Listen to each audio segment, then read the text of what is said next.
Alabaina, Antonin Artaud poeta iluminatuak azken hatza eman zuen ospitalea zegoen Ausuneko lantoki publiko batean egunak igatzen nituen orduan.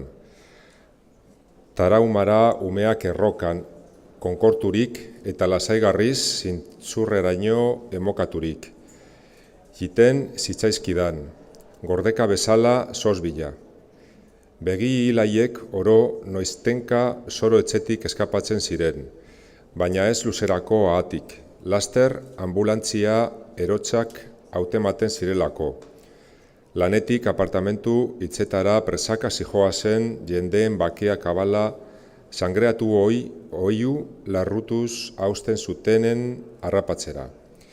Erreka anderea zen Antonin Artauden kidegokoa, bestelakoa zen.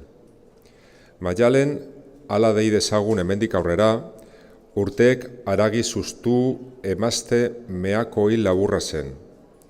Begitartean, betaurreko hirukoitzak zeramatzan.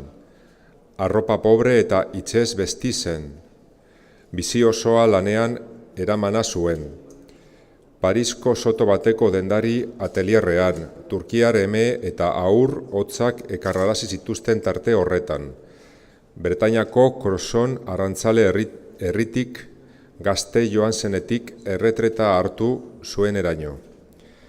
Mintzamoldean, haizeek izoztu lur mutur hartako soinuak atxikiak zituen. Batez ere azken izkien ersteko eta aldi berean errestarazteko ohiturak. Maialenen behatzea maite nuen.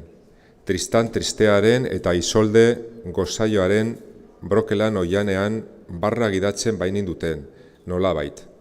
Errealdi tragikotik urrunda izan zelako. Biltzen gintuen destinoaren altzairuzko zerupean ez zen urrezko orrazirik. Ez eta Graal sakratuaren altxorreko diamantez ornitu galizarik. Ezerez, salbu hatzaren mugimenduaren etena.